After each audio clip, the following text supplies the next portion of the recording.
Assalamualaikum warahmatullahi wabarakatuh. Allah subhanahu wa ta'ala berfirman, A'udzu billahi minasyaitonir rajim. Bismillahirrahmanirrahim. Ya ayyuhalladzina amanu ista'inu bis-sabri was-salah. Innallaha ma'as-sabirin. Innallaha ma'as-sabirin.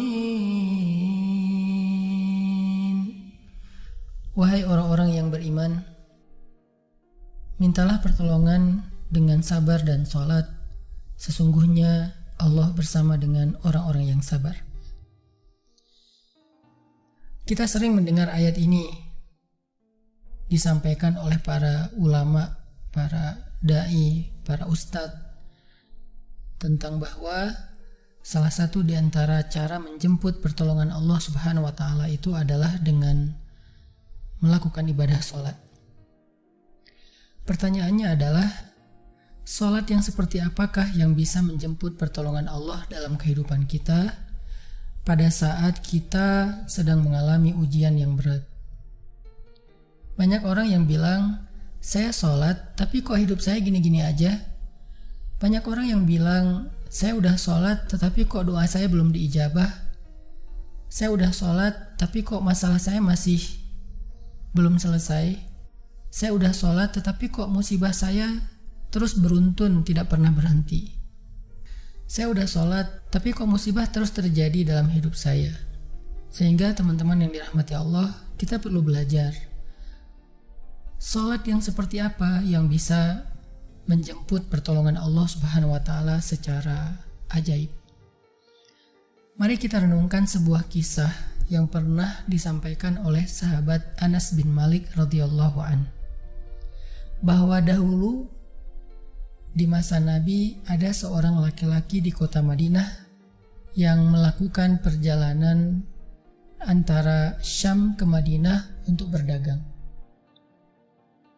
Di tengah perjalanan, laki-laki ini dirampok oleh para perampok. Dia diberhentikan oleh seorang laki-laki, kemudian hartanya diambil, lalu setelahnya laki-laki itu menghunuskan pedang kepada orang ini. Pedagang ini mengatakan, wahai fulan, jika engkau menginginkan hartaku, ambillah, tapi biarkanlah aku melanjutkan perjalanan. Perampok itu mengatakan, adapun harta itu sudah menjadi milikku. Sekarang aku menginginkanmu, aku ingin membunuhmu.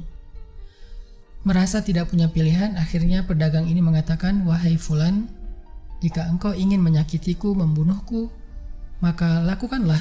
Tetapi sebelumnya berilah aku kesempatan untuk melaksanakan sholat 2 rakaat. Lalu perampok ini mengatakan, ya sudah, kalau begitu sholatlah, aku akan berikan engkau waktu sebentar. Maka pedagang ini pun mendirikan sholat dengan sholat yang sangat khusyuk. Di dalam sholat, laki-laki ini setelah membaca Al-Fatihah, dia membaca sebuah ayat di dalam surat An-Naml ayat 62. Apa ayatnya? Dia membaca kalimat, Amman yujibul muttarra idza da'ah. Amman yujibul muttarra idza da'ah wa yakshifus su'a wa yaj'alukum khulafa'al ard. A ilahum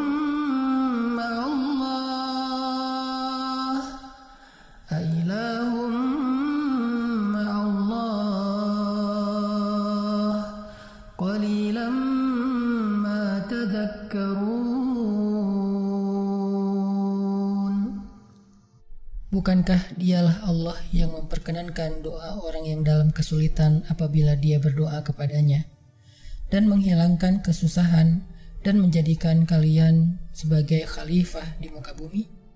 Apakah di samping Allah ada Tuhan lain yang patut disembah atau dimintai pertolongan?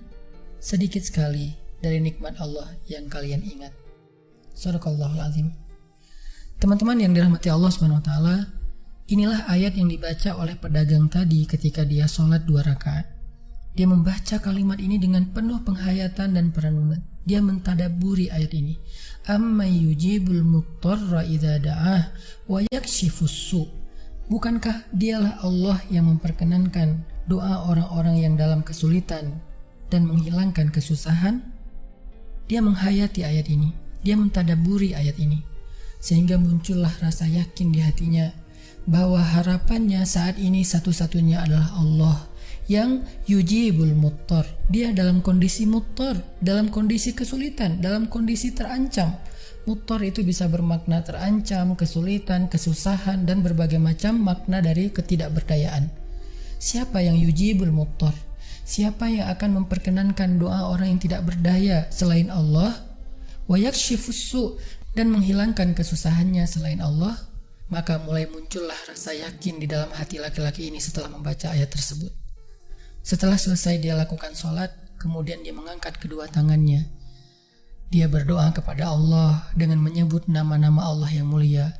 Ya Rabbi, wahai Tuhan yang maha pengasih, wahai Tuhan yang maha penyayang, wahai Tuhan yang memiliki arasy yang mulia, wahai Tuhan yang menampakkan makhluk, wahai Tuhan yang maha mengembalikan, wahai Tuhan yang maha melaksanakan apa yang Dia kehendaki.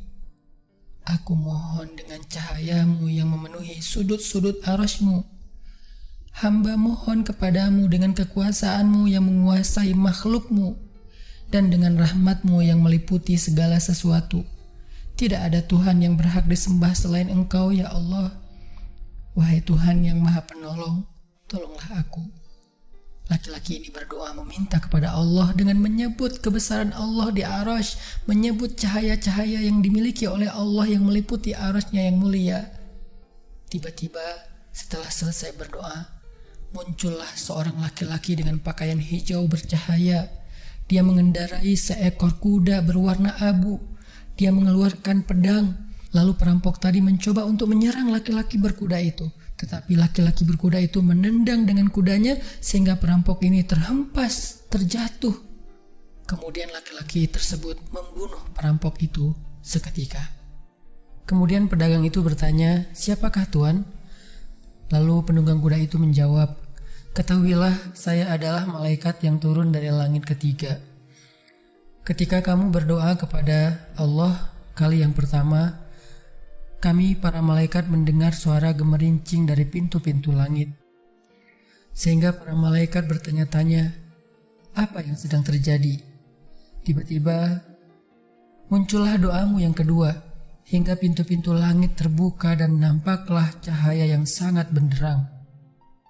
Dan di doamu yang ketiga, datanglah malaikat Jibril kepada kami seraya berseru, siapakah di antara kalian wahai para malaikat yang mau menolong hamba Allah itu?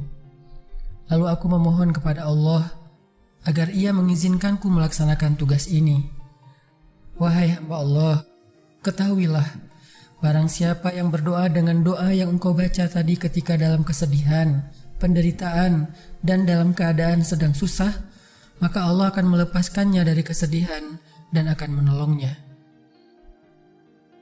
Teman-teman yang dirahmati Allah Subhanahu wa Ta'ala, itulah salah satu kisah tentang keajaiban sholat seorang pedagang yang dengan sholat itu Allah Subhanahu wa Ta'ala mendatangkan pertolongan yang luar biasa dalam masalahnya. Pertanyaannya adalah, apa rahasia sholat pedagang itu sehingga Allah mendatangkan malaikat khusus yang menunggang kuda berwarna abu, lalu malaikat ini membunuh perampok yang ingin mencelakai pedagang itu? Salah satu rahasia dari sholat pedagang itu, kata para ulama, adalah dia melakukan ibadah sholat dengan ihsan.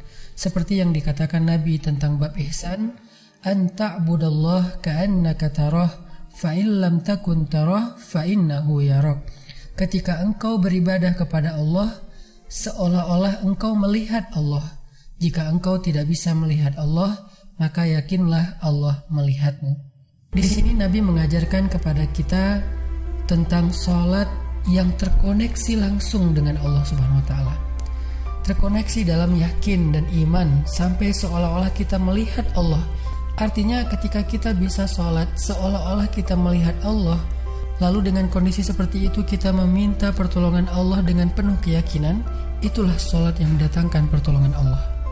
Atau kalau kita nggak bisa membayangkan bahwa kita melihat Allah karena itu memang sulit, maka yakinlah Allah melihat kita dan itu pasti.